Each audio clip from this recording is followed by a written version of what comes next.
So I want you to imagine walking into the legendary founding garage of Hewlett-Packard. We're talking about 1937 here. The classic Silicon Valley origin story. Right, exactly. You probably have this very specific image in your head, right? You picture two visionary geniuses huddled over a workbench. Probably drafting up blueprints for some revolutionary piece of technology. Yeah, something destined to just completely change the world. But if you actually stepped into that garage back then, you wouldn't find a visionary product at all. Wait, really? What were they actually doing? Well, what you would find is Bill Hewlett and David Packard tinkering with automatic flush valves for urinals. You're kidding. Urinal flush valve. I am not kidding. Yeah. They were also messing around with like bowling lane sensors and telescope parts. I mean, they had absolutely no grand product vision whatsoever. That is wild. Right. They were literally just trying to keep the lights on.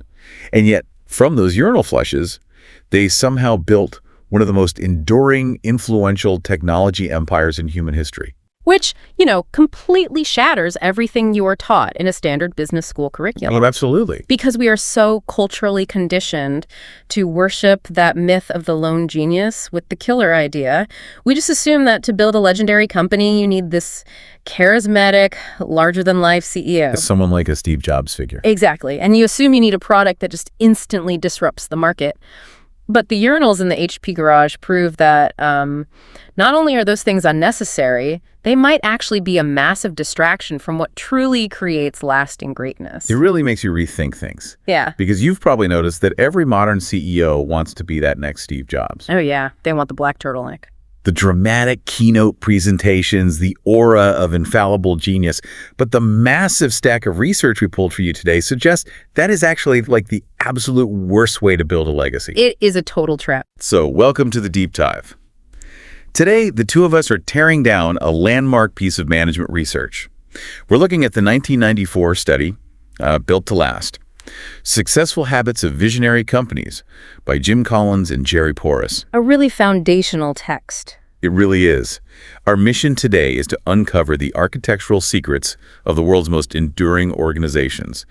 Companies like Disney, 3M, Boeing, and Marriott. The ones that have just survived everything. Right.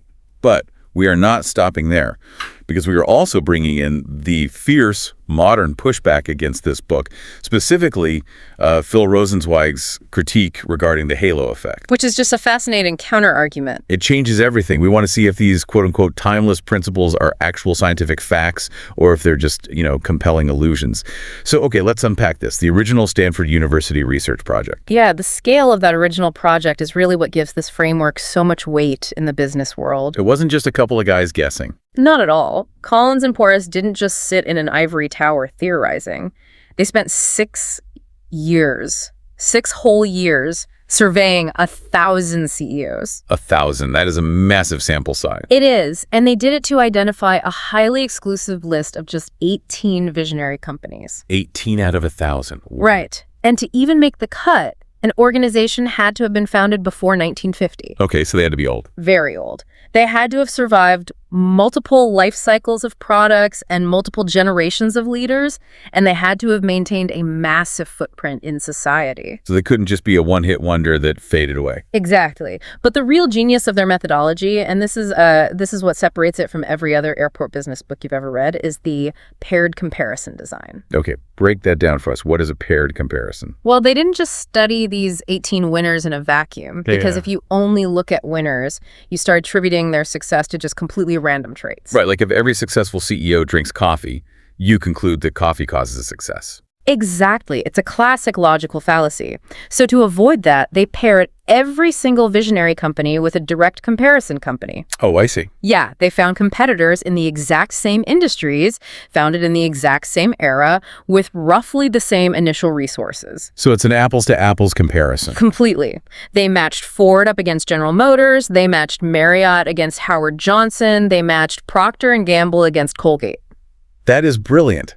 Because it isolates the variable. Exactly. The question wasn't just, why did Marriott succeed? The fundamental question was, why did Marriott become this ubiquitous, enduring global institution while Howard Johnson, which actually had better initial market positioning and resources, just faded into obscurity? That makes total sense. So let's go back to that HP garage and the myth of the great idea, because the data they found here is just staggering. It really is. Out of the 18 visionary companies, only 3 started with a specific, successful product idea in mind. Just 3. Which means the vast majority stumbled out of the gate. I mean, they pivoted, they failed, they experimented, which really brings us to the foundational concept of this entire framework. The shift from time telling to clock building. Yes. Explain that for us, because it's such a great metaphor. It really is. Yeah.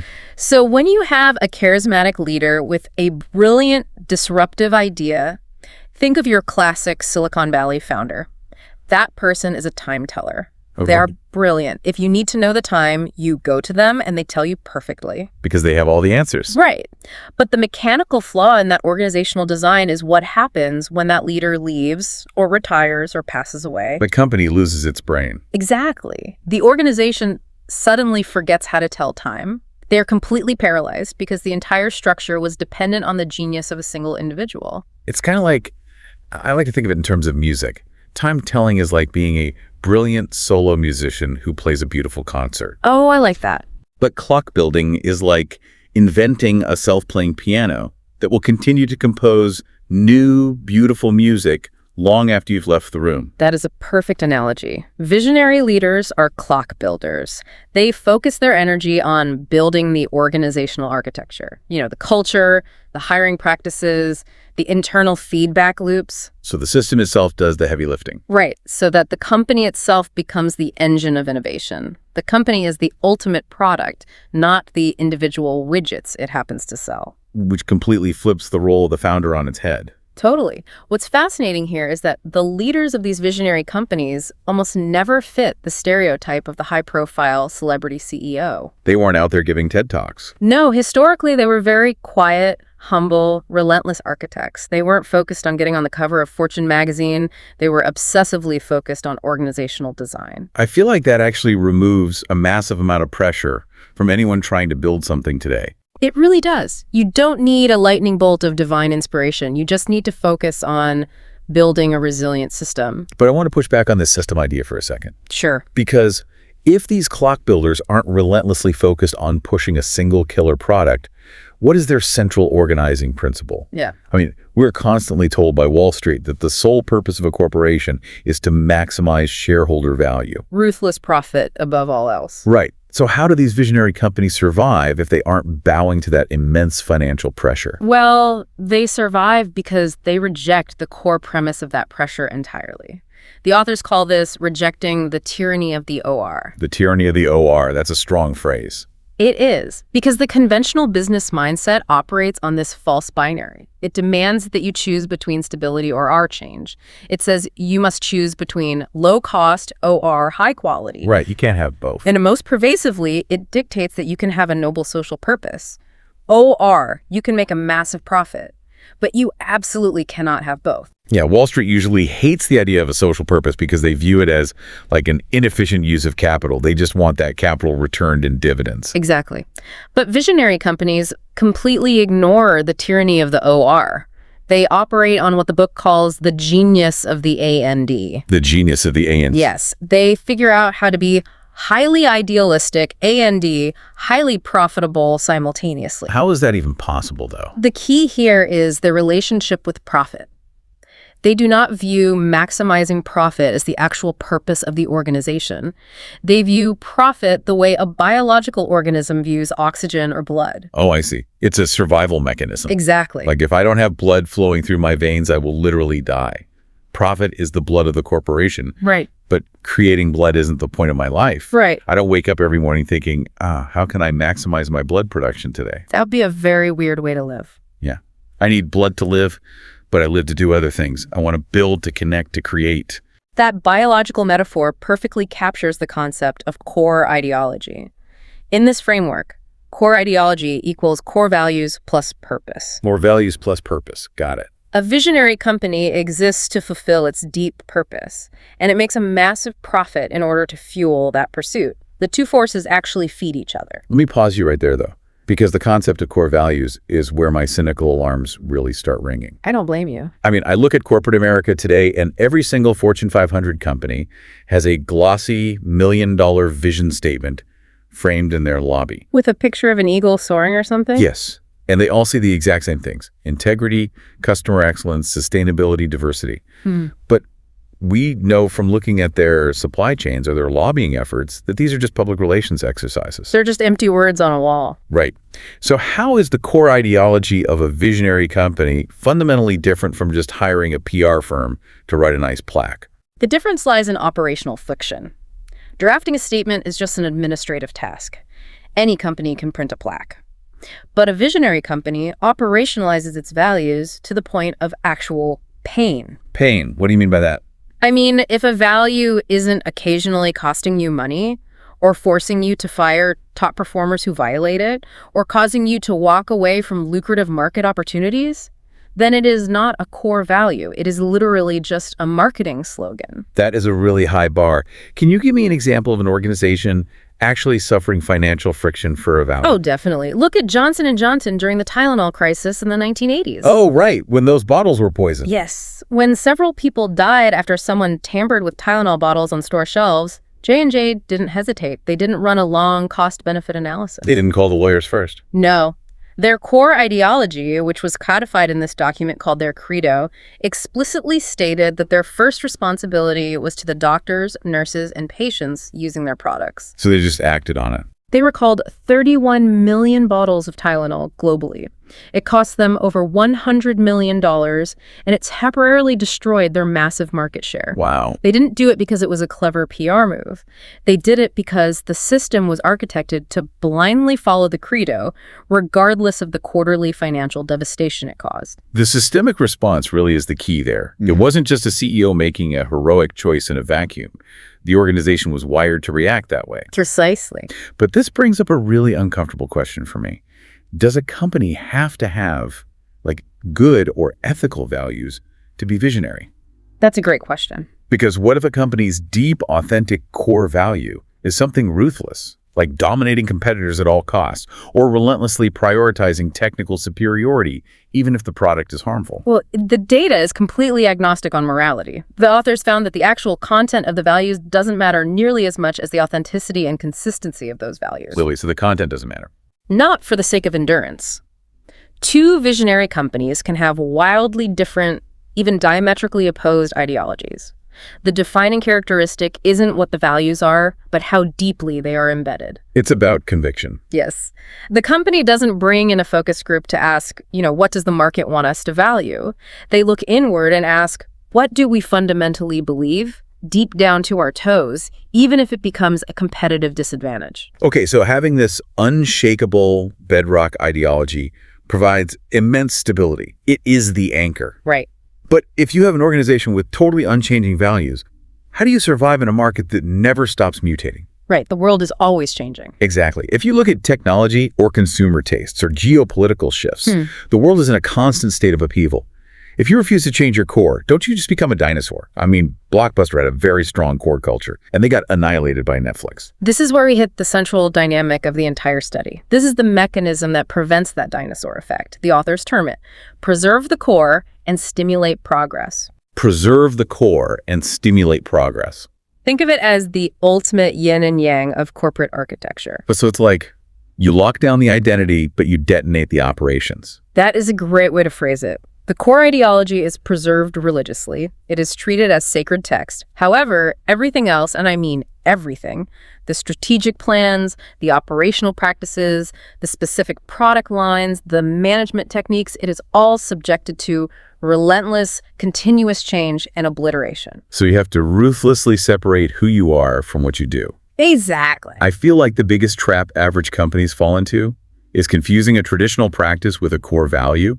They think the way they have always done something is the literal reason they exist. If we connect this to the bigger picture, the confusion between practice and purpose is fatal. Let's look at Boeing. Okay, classic example. Boeing's historical core purpose is being on the leading edge of aviation, being pioneers. Building massive jumbo jets like the 747 is simply a non-core practice. Wait, building airplanes is non-core. Right. It is a temporary strategy they use to manifest their pioneering value in the 20th and 21st centuries. If, let's say, 50 years from now, the physics of transportation shift and commercial air travel is replaced by teleportation. Sign me up for that. Right. If it's replaced by teleportation pods and Boeing pivots to manufacturing teleportation pads, they are abandoning a 100-year-old practice. But they are perfectly honoring their core value of being on the leading edge. That makes so much sense. Because if they had drafted their core value as, we are the premier builders of jumbo jets, they would fight the new technology. They would lobby against teleportation to protect their existing factories. And they would eventually go bankrupt. Mistaking a tradition for a core value leads straight to institutional stagnation. Which is exactly what happened to companies like Howard Johnson or Zenith. They clung to their operational practices long after the market had moved on, believing those practices were their identity. Here's where it gets really interesting for me, though. We established that a visionary company must stimulate progress while keeping the core intact. But how do you mechanically execute that? It's not easy. Because human beings naturally seek comfort. Organizations, as they grow wealthy and dominant, naturally become bureaucratic and complacent.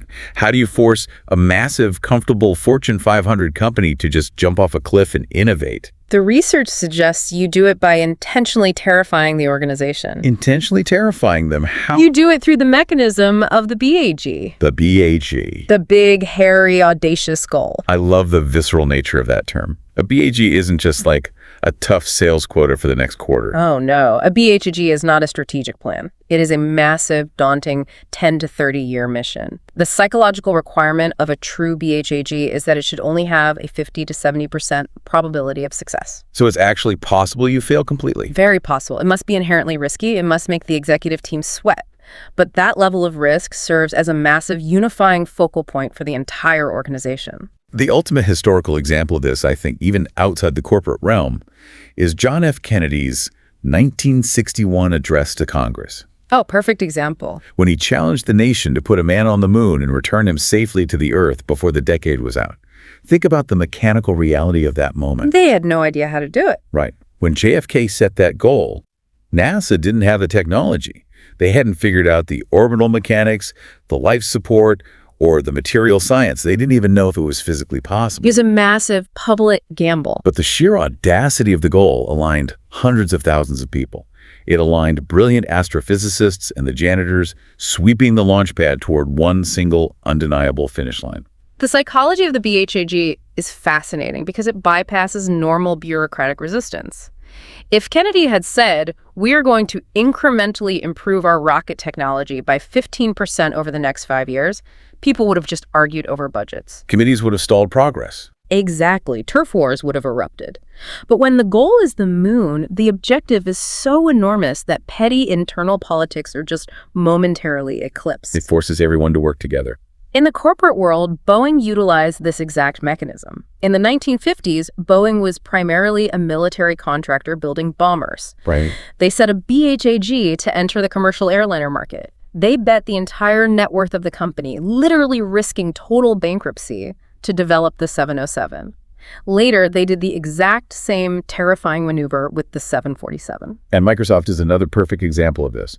In the late 1970s, their BAG was a computer on every desk and in every home. Which was absurd at the time. Completely delusional.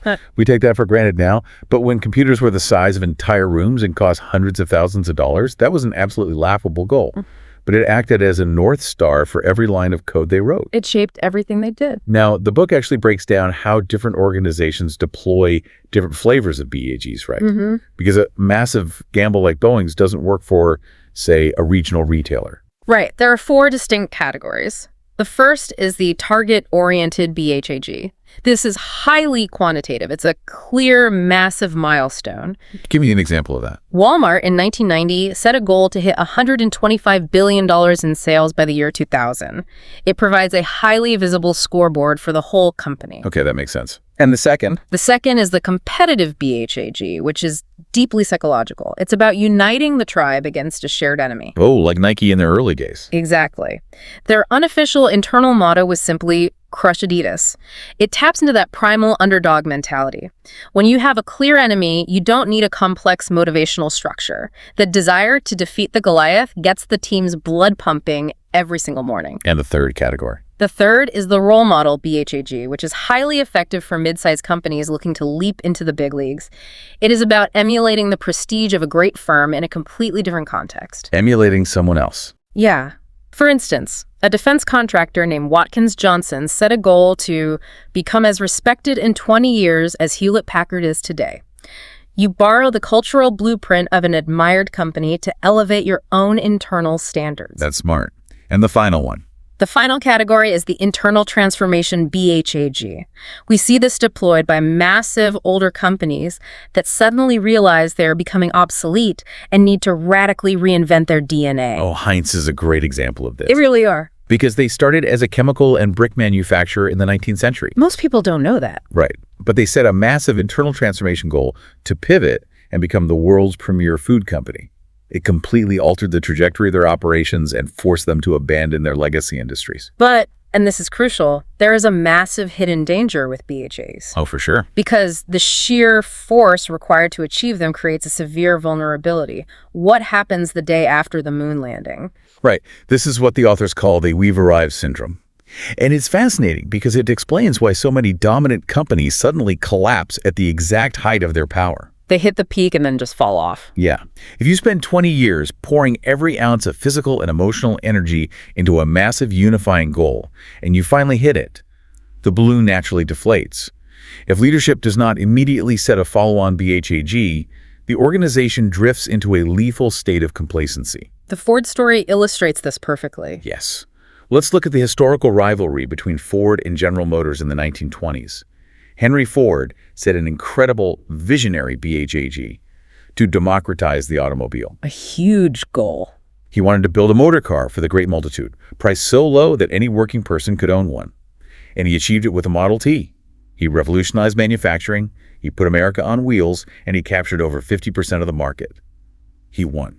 But then, Henry Ford succumbed to his own psychology. He achieved the goal, but he didn't set a new one. He just stopped. He became fiercely protective of the Model T.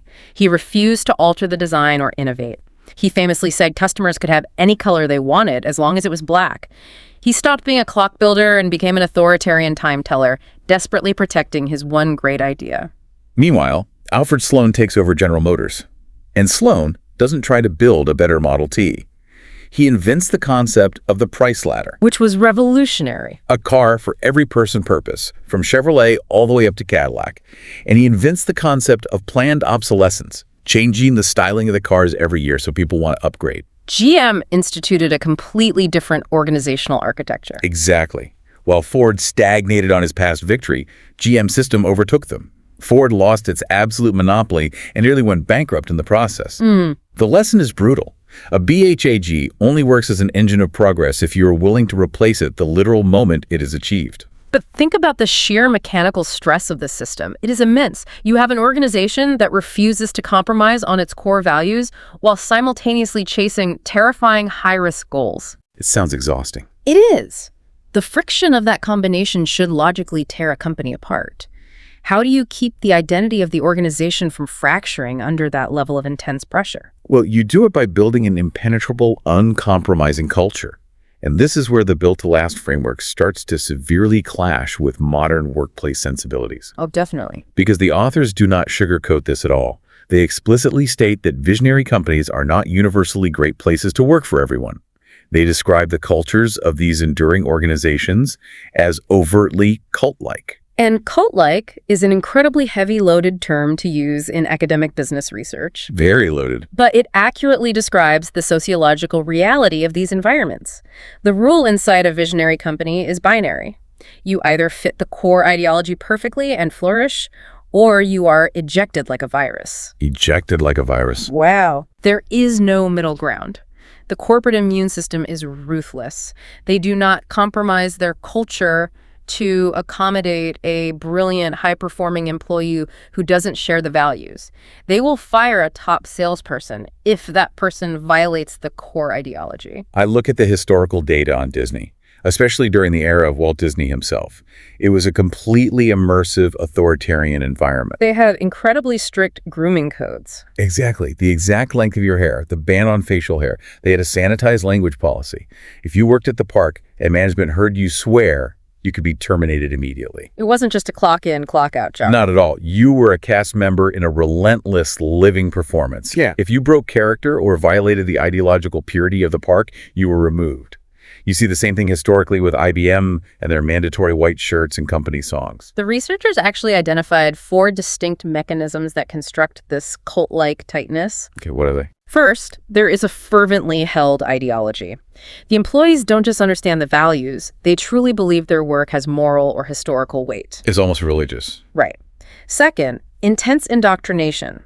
New hires don't just get an HR manual. They are rigorously trained, almost brainwashed, into the company's specific way of thinking and speaking. You see that today with companies like Apple or Amazon, where they have very specific internal lexicons. Yeah. If you don't use their exact terminology for meetings or memos, you are marginalized. Exactly. Third, strict tightness of fit, the ejection of the virus we just discussed. And fourth, a profound sense of elitism. Elitism, like they're better than everyone else. Yes. Employees in visionary companies genuinely believe they are part of an elite tier of society, doing work that is vastly superior to the rest of the industry. This elitism creates a powerful psychological barrier against outside influence. And this cult-like barrier extends all the way to the absolute top of the corporate hierarchy. This is actually one of the most striking pieces of data in the entire study for me. The succession data. Yes. When it comes to leadership succession, visionary companies almost exclusively promote from within. They grow their own CEOs. The numbers on this are crazy. Only 3.5% of the CEOs at the 18 visionary companies were external hires. Think about that.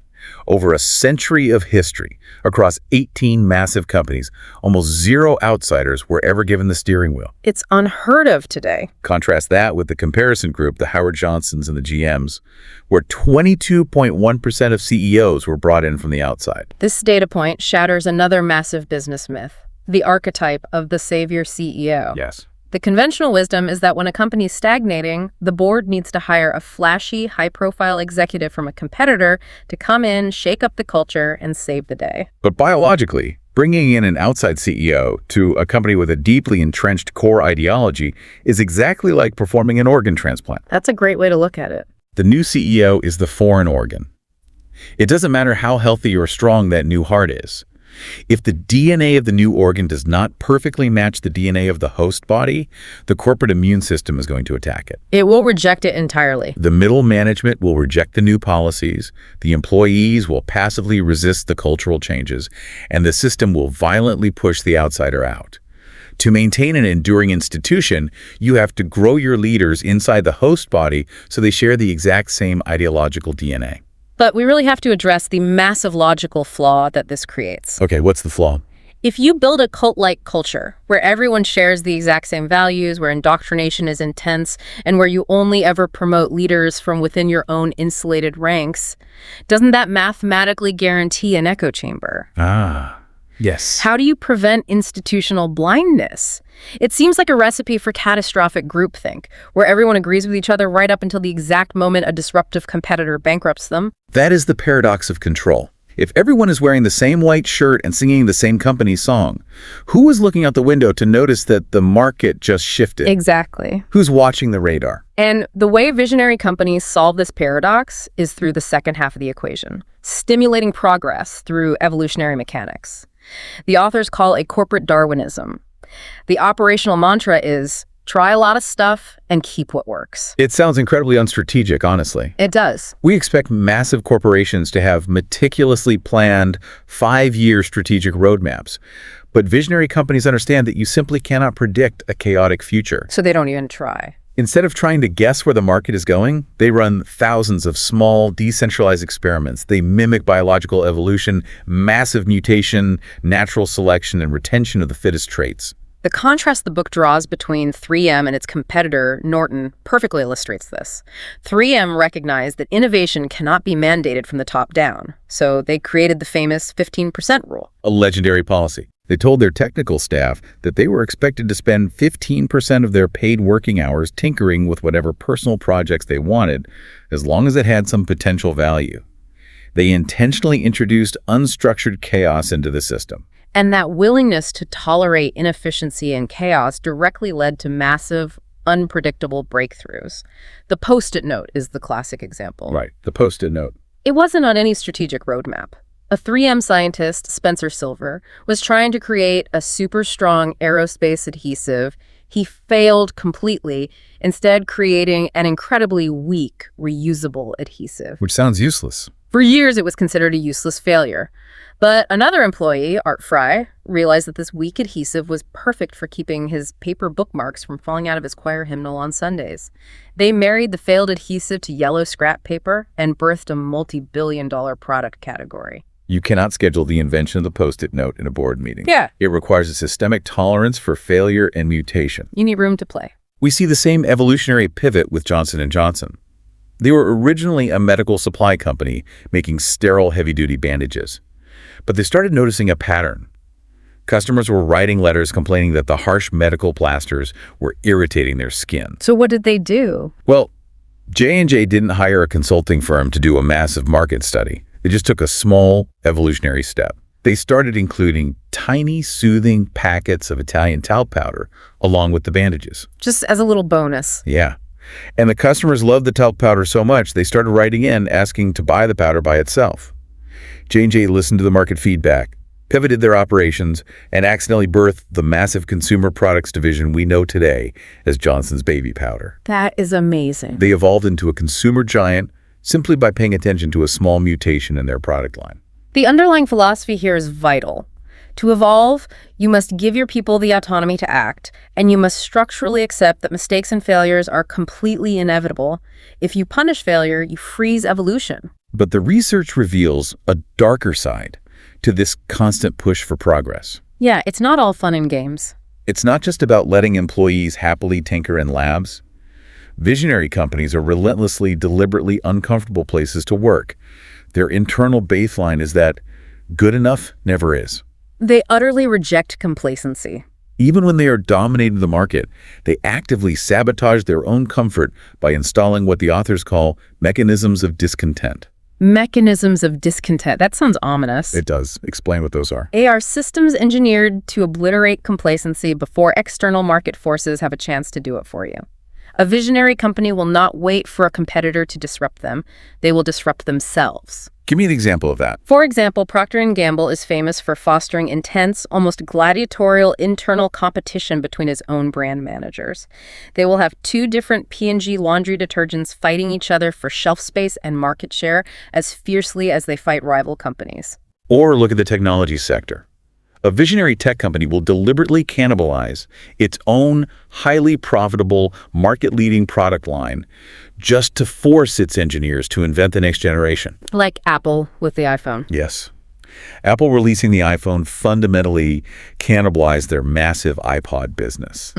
But they understood that if they didn't kill the iPod, someone else would. You have to manufacture a state of constant burning dissatisfaction with the status quo. It's a very intense way to operate. I have to step back here, though, and look at this from a human perspective. As a modern worker, listening to this framework, it sounds psychologically brutal. It really does. You are telling me that to build an enduring institution, I have to join a corporate cult where my individuality is suppressed. I have to accept a 50 to 70% chance of failing at a terrifying BHAG. I have to operate in an environment of corporate Darwinism where my projects might be killed at any moment. And on top of that, and even when we win, even when we dominate the market, the leadership will intentionally manufacture discontent so that I can never, ever be satisfied with my work. That is a recipe for catastrophic burnout. I validate that reaction completely. It is psychologically punishing, and the authors are unflinchingly honest about this. Enduring greatness requires a relentless, uncompromising, almost unreasonable level of commitment. It's not for everyone. It demands a systemic discipline that average companies and average employees simply refuse to tolerate. Most people want to go to work, do a good job, and go home to a stable life. Which is totally fine. Absolutely.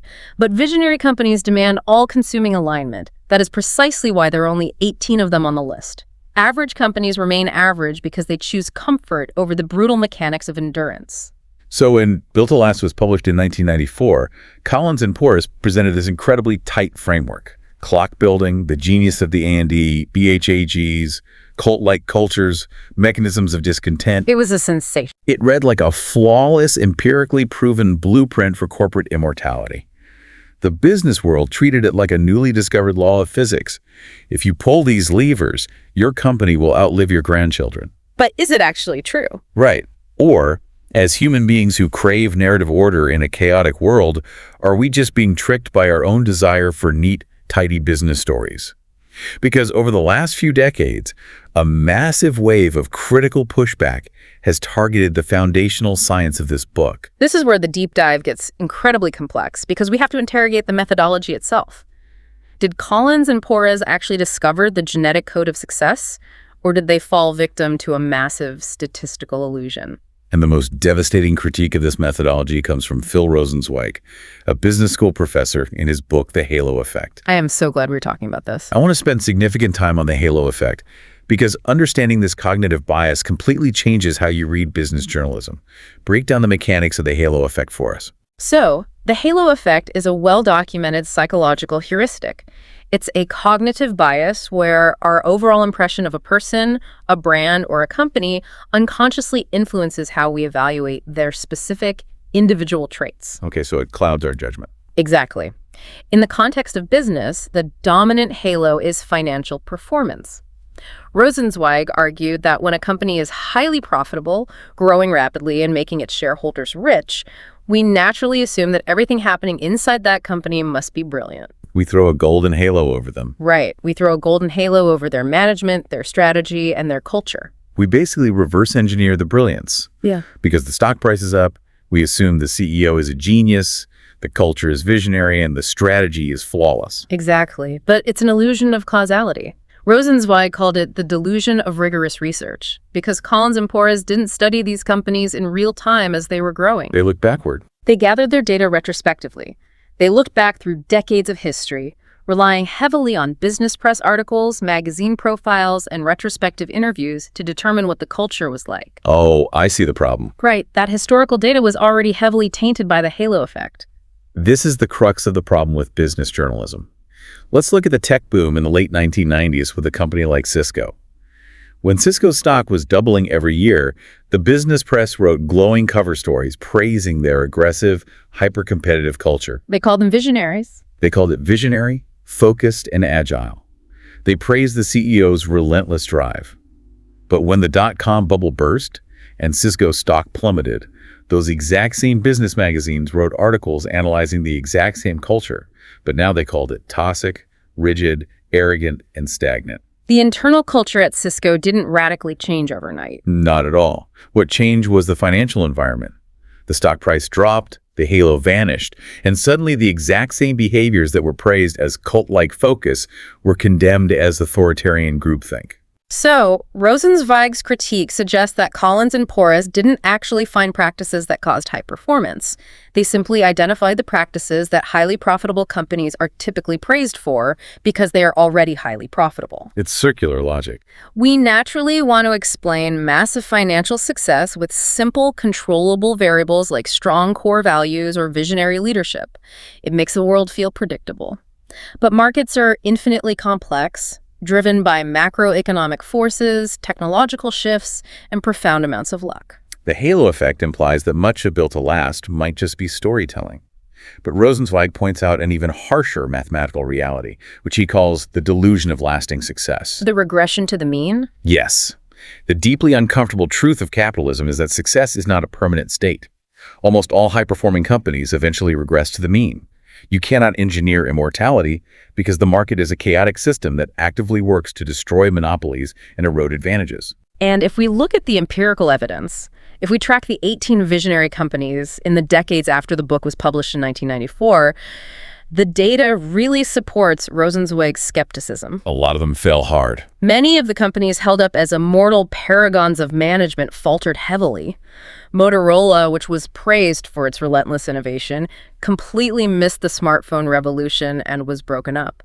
Citicorp nearly collapsed during the 2008 financial crisis and required a massive government bailout to survive. What about Ford? Ford, despite its incredible history, spent much of the 2000s bleeding billions of dollars and teetering on the edge of bankruptcy. Even companies like Boeing, which was the ultimate case study for visionary BHAs in the book, have faced catastrophic systemic failures in recent years with the 737 MAX crisis. Which revealed deep cultural rot. Exactly. It revealed a compromise of their supposedly sacred engineering values in favor of short-term financial returns. Just because you had a visionary culture in 1994 does not mean the physics of your organization will protect you in 2024. Furthermore, beyond the financial regression, modern workplace analysts have heavily criticized the practical application of those cult-like tactics today. The world has changed. The workforce has fundamentally changed since the mid-20th century. What Collins and Porras praised as strict tightness of fit and fervent ideology, modern HR professionals and organizational psychologists often view as dangerously toxic. Absolutely. The isolationist practices, the demand for total ideological alignment, the public shaming or ejecting of people who don't fit the mold, those tactics actively destroy psychological safety. Which is crucial for modern innovation. Right. In today's economy, where innovation relies on diverse perspectives and cross-disciplinary collaboration, creating an authoritarian echo chamber is a massive liability. The modern workforce values flexibility, inclusion, and personal boundaries. People want a life outside of work. The idea of pledging your entire identity to a corporation for 30 years, wearing a white shirt, and singing the company song feels completely alien and unappealing to top talent today. The context of labor has shifted, and a management theory that relies on the total subsumption of the individual into the corporate collective is increasingly difficult to execute without generating massive turnover and public backlash. So where does this leave us? We've covered incredible ground today. We started by tearing down the myth of the brilliant founder, shifting our perspective from time-telling to the systemic architecture of clock building. We explored the genius of the A&D, recognizing that purpose and profit must act as a biological engine. We've seen how organizations attempt to achieve the impossible by preserving their core ideology while relentlessly stimulating progress through terrifying BHAs, cult-like cultures, and the brutal mechanics of evolutionary discontent. And we have also stared hard at the limits of those theories. We must be highly critical consumers of business narratives, wary of the halo effect. We have to recognize that even the most meticulously designed organizational architecture cannot grant immunity from the chaotic, shifting realities of the global market.